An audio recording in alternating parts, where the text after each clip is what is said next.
today. Good morning, and welcome to our third in the four-part series of webcasts designed to discuss Kentucky's new framework for personnel evaluation. My name is Robin Hebert, and I'm the Director of the Division of Next Generation Professionals here at the Kentucky Department of Education. I'm flying solo today. Amanda Ellis is not able to be with me, so bear with me as we discuss our topic today, our focus, which is moving beyond compliance with certified personnel evaluation. I did want to just mention this morning as we get started that at the heart of personnel evaluation is educator effectiveness. We've had so many conversations lately here at the department about equitable access, about closing achievement gaps, and ensuring that all of Kentucky's students have the opportunity to pursue the career of their choice or the future of their choice. And so when we are talking about the personnel evaluation and system and the growth that's embedded within that, we just want to always keep in mind that this is in service to the children and the students in our classrooms. As I said, today's focus is moving beyond compliance. You'll see on the screen that the KRS and the KAR are now hyperlinked, so you will be able to click on those and see the updated versions of Senate Bill 1 as well as the proposed 704 KAR 3.370. So if you would like to have that for your reference, we have hyperlinked those now for you. Today we are really going to be focused on the purpose of certified personnel evaluation, which is to provide fair and reliable evaluations of certified personnel, but also to really be focused on the growth of the educators, principals, other professionals, and teachers who are evaluated within those systems. In our previous two webcasts, we really dug into Senate Bill 1. In the first one, we provided an overview of Senate Bill 1 and the proposed regulation related to it. And then in our last webinar, we really focused on the performance measures and performance criteria. If you were not able to join us for those webcasts, you can go to YouTube and search for KDE OTL, and you'll be able to access those webcasts in full and be able to refer back to those if you should have questions about them. Kevin, did we have the soapbox on there? Okay, I wanted to make sure that you knew that if you had questions during today's webcast, you could log in to our soapbox app and you can type in questions and then we'll address those at the very end of the webcast. So the web address there is at the bottom of your screen. So feel free to log into Soapbox if you're with us this morning and want to be able to participate in that way. I did want to just remind you that in the previous webcast that we've discussed some of the requirements in Senate Bill 1 and some of the requirements in the proposed regulation. And we've really focused on how the regulation meets those requirements or addresses those. And so I'm talking about things like that there should be at least 4 performance measures in the framework for personnel evaluation, or that it should include both formative and summative components. But when you think about what is required, there is an awful lot of opportunity that's available in the new framework for personnel evaluation, and that's what we really want to talk about today, is how can you take what you have and think about what you would like to have. And of course you do have to operate within the confines of the requirements that we've talked about in the past, but there is a huge opportunity for you to make improvements to your certified evaluation plan and draft a new plan that really addresses the needs of your district and the needs of your certified personnel. So that's really what we want to focus on today. By way of review, I'd like to go back to a slide that we shared in a previous webcast, and you'll see across the top the measures for the performance measures that are identified in the framework. These are planning, environment, instruction, and professionalism. And I just want to remind you that these are the same for everyone who is evaluated in certified personnel. So underneath each one of these performance measures, you'll see the performance criteria by role group. For example, for teachers, you'll see that the Kentucky Framework for Teaching provides the performance criteria for each one of these different measures. For other professionals, we have the Kentucky Framework for Teaching Specialist Frameworks, and those address the different other professionals that you're familiar with. And then for principals, our Kentucky Principal Performance Standards provide the performance criteria for planning, environment, instruction, and professionalism. And so I just wanted to share that again this week as a reminder about the overall framework, and then today we'll talk a lot more about the flexibility within it.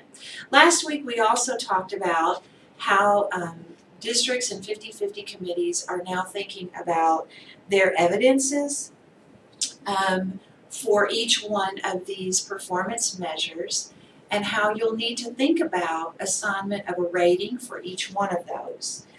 We'll talk more about that in the fourth webcast on personnel evaluation, but to frame our conversation today, I just wanted to give you that reminder that as your 50/50 committees are thinking and planning for your new plan, your new certified evaluation plan, you really want to be focused on what is the best and most helpful evidence for each one of the performance measures.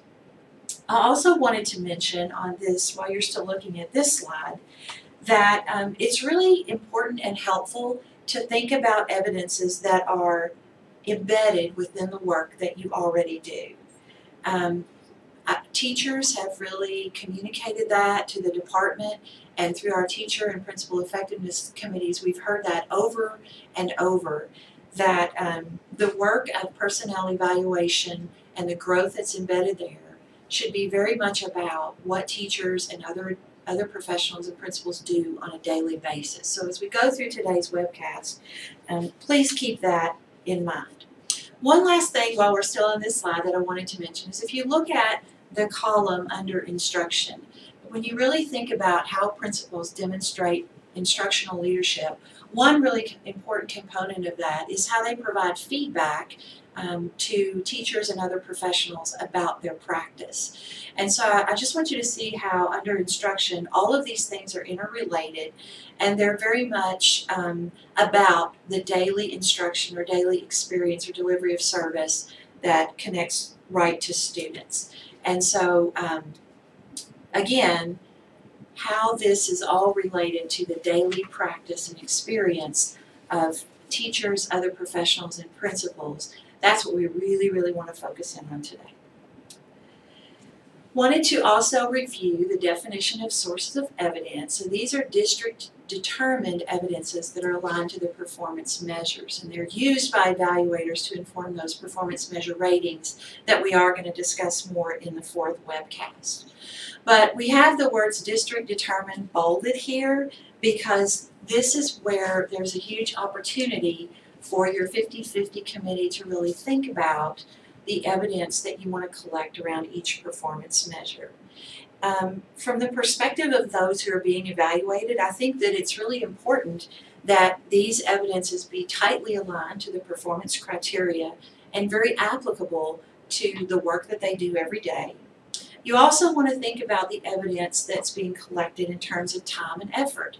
How much time does it take to collect it? How much time will be invested, for example, by a principal in conducting observations and in conducting conversations, feedback sessions with teachers and other professionals? How much time will it require of teachers and other professionals to collect and provide that evidence to principals, whatever is required in your new certified evaluation plan? So keep in mind the time and effort that's required, and be sure that that's manageable and workable for those people who are going to be affected within your system.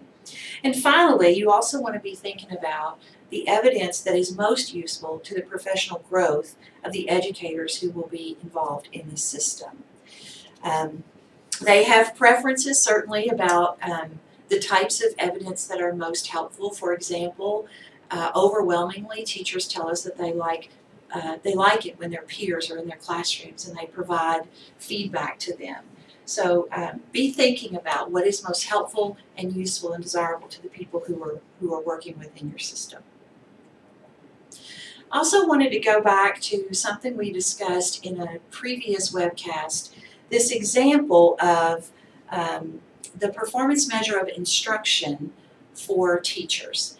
And one of the most obvious options for collecting evidence around instruction would be observation. Now, there might be other evidences that you could collect about instruction in addition to observation, but this is one example that's just very common and in all the districts. Now, with our former professional growth and effectiveness system, all of the frequency, the duration, the particulars about the observations were kind of spelled out for districts.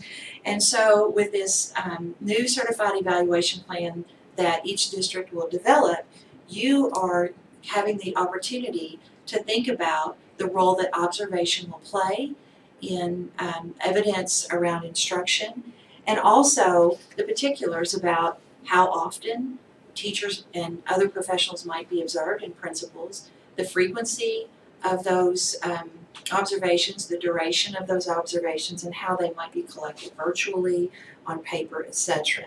In addition, you're also going to be thinking about the pre- and post-observation conversations, if those will be part of the requirements of the system. So I really wanted to focus in on this example today and kind of use it to think through how your 50-50 committee might approach evidence around instruction.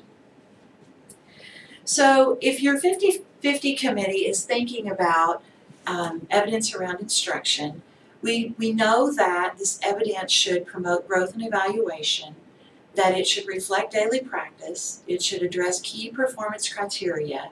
With all those things in mind, here are some questions to help guide your conversations. The first one is, what is the frequency of each evidence that's collected or demonstrated? And as you're thinking through this question, again, a reminder about time and effort. When you're thinking about frequency, how much time and effort will be required by both the person being observed and the person doing the observation in order to collect the evidence that will be most useful.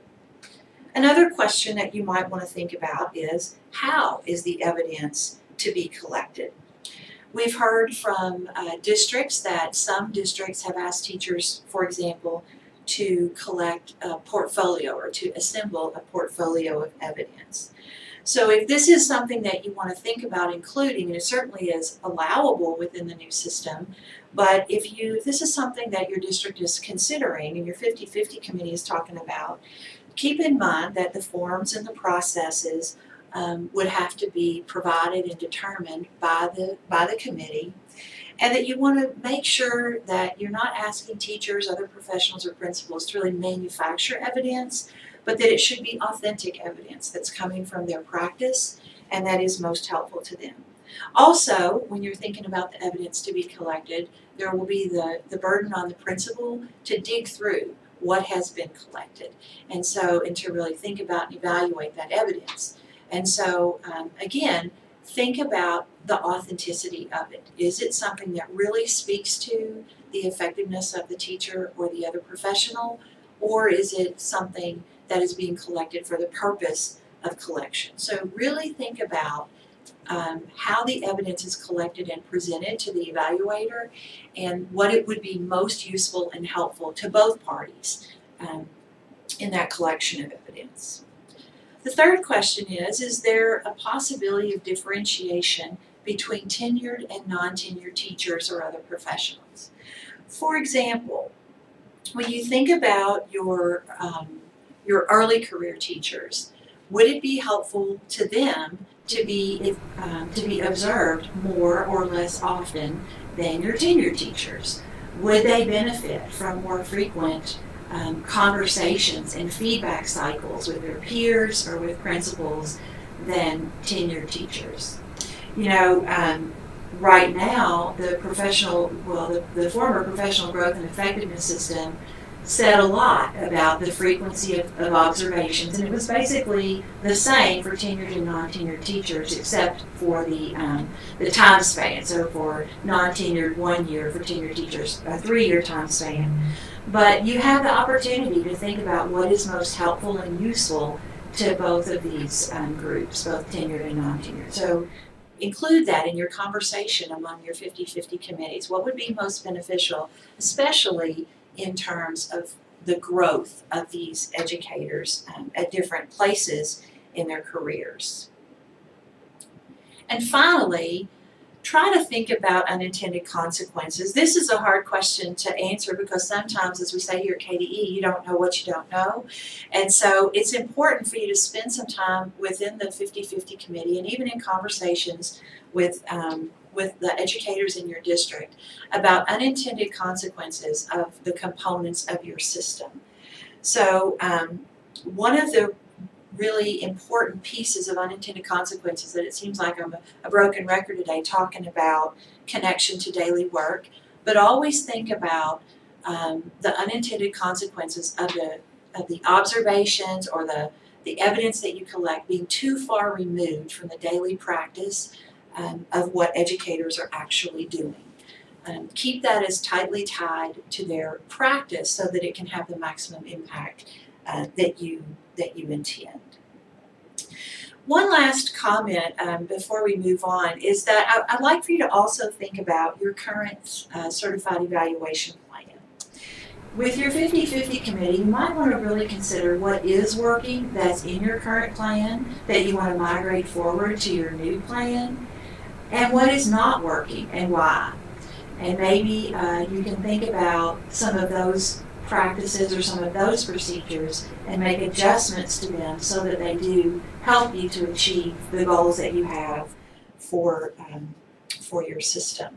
You also want to think about how evidence is to be shared within your system, and in the realm of unintended consequences, keep in mind that the feedback cycle is what's really important in terms of educator growth. Now, we've really been thinking about these questions as they relate to observations today, but as you begin to really dig in with your 50-50 committees and make plans for your new certified evaluation plan, you'll need to think through these questions for all the evidences that you're considering to include in that plan.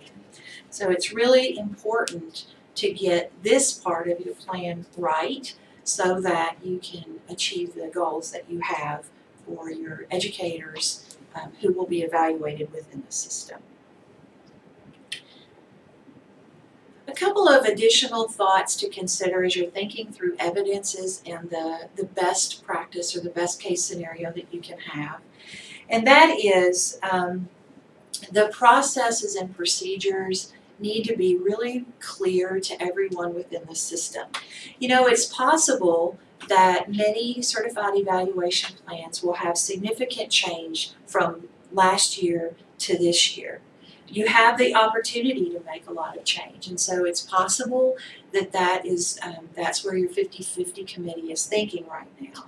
And so with these significant changes, you can bring about a lot of positive growth. But it's really important that all of the educators and evaluators fully understand the new system and how they operate within it. So as you know, the processes and procedures are the types of things that would show up in any appeals that educators might make related to their evaluation. So just remember that everything about your new system must be clear and equitable and defensible from the district standpoint. And you want to make sure that everyone, evaluators and evaluatees, are really, really clear. Some of these details might be who, like who is doing the observation, who is doing the evaluation, what type of training will they have in order to be qualified to conduct those observations, those kinds of things. Other details to consider: how often will observations be conducted, and what would be the timeline for that? Do they have to be conducted within certain periods within the school year, for tenured or non-tenured teachers, within 1 year, within 3 years? And how are those things collected? Are they collected by the principal? Are they collected and submitted by the teacher or the other professional? All of these details are really important when it comes to processes and procedures and clarity, so that both the person being evaluated and the evaluator can feel confident and really protected within the new certified evaluation plan.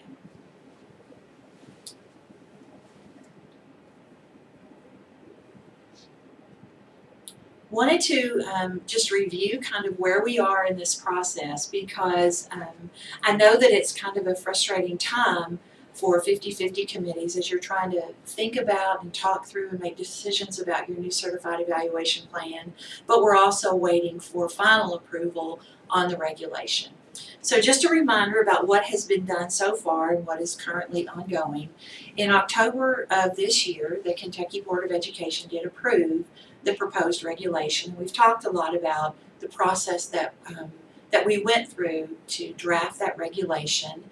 It was advised by both the teacher and principal effectiveness steering committees, and it was reviewed by the local superintendent's advisory council. So there were a lot of steps in the process in the drafting of the regulation, which was approved in October. The next steps, we are currently in the public comment period and receiving comments from all across the state about the draft regulation. And on November 21st, the public hearing will be held here at the Department of Education, where the public is invited to speak about the regulation directly. After the period, the public comment period and the public hearing, the regulation will go through the legislative process, and we hope that it will be approved in early 2018. And that is a time when you can really think about finalizing what you're planning to do in your certified evaluation plan. But we want to really caution you against waiting until early 2018 to begin having those conversations with the 50-50 committee. It's time to do that now, and to be thinking about what would be the best case scenario for your district and for your educators. So we're trying to provide as much support and assistance as possible as you think through and work on your draft plan. The fourth in our webcast series will be on December 15th at 9 a.m. As the others have been. And then we do have new information to share with you today about the face-to-face work sessions that will be available. We'll have a session in Bowling Green on January 23rd, a session in Corbin on January 31st, and a session in Lexington on February 1st. And we really hope that you will plan to join us for the session that's closest to your district. And really, this is a time for you to come together, bring a draft or bring your thoughts about your certified evaluation plan. And these sessions are not a time for us to repeat what we've already shared with you in webcasts or to do a big presentation about certified evaluation. This is a time for you to come together with other districts who are also working through these same types of issues that you are, and have discussions with them across district lines, as well as the opportunity to network with KDE staff who can maybe help you and assist you as you're thinking through your new plan.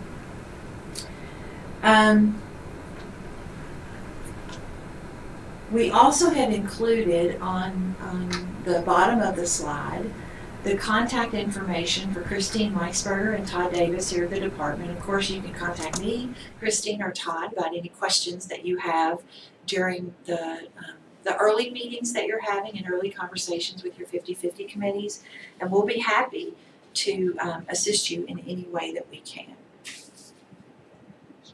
Okay, I hear that we do not have any questions in Soapbox, and so I guess we'll wrap up our webcast now with one final reminder that the survey window for the Student Voice Survey is open in Infinite Campus. It's still open.